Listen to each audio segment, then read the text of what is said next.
Hi, I'm Candice H. G. Ikoy, a student from Mapua University. So now I will be briefly discussing about the optical characterization and elemental analysis of SEM-EDX and AFM. So first, SEM-EDX means scanning electron microscopy with energy dispersive X-ray analysis. So SEM provides detailed, high-resolution images of the sample by restoring a focused electron beam across the surface and detecting secondary or backscattered electron signal.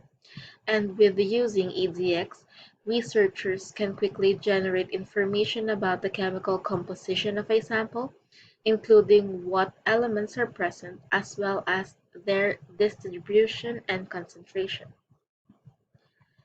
So the typical applications of the SEM-EDX are the characterization of material structures, assessment of reaction interfaces, service environment, and degradation mechanisms. And the typical industries using the SEM-EDX are the automotive, materials, glass, ceramics, and refractory. So now we will move on the advantages. So advantages of a scanning electron microscope include its wide array of applications, the detailed three-dimensional and topographical imaging, and the versatile information garnered from different detectors. So now the disadvantage of SEM-EDX. First is the size and cost.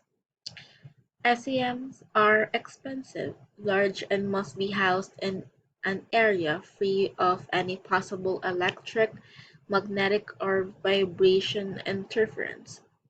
And the maintenance involves keeping a steady voltage, currents to electromagnetic coils, and circulation of the cool water. So next is the AFM, which stands for atomic force microscopy. So it is an advanced form of stylus where an extremely sharp inner tip is scanned over a surface to produce a topographical images. So when the atoms at the end of the tip approach those on the surface, there is an initial attractive force which becomes repulsive as they touch. So the force of the penetration into the sample is a measure of the local hardness.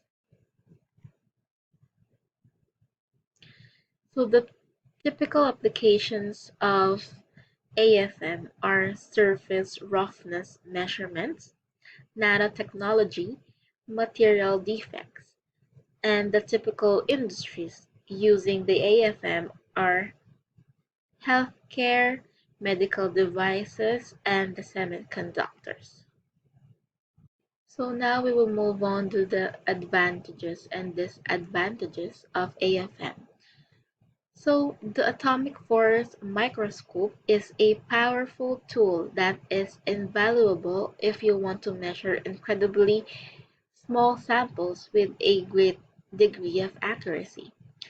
So unlike rival technologies, it does not require either a vacuum or the sample to undergo treatment that might damage it. But the disadvantage, but one of the major downsides is the single scan image size. And another disadvantage is the relatively slow scan time, which can lead to thermal drift on the sample.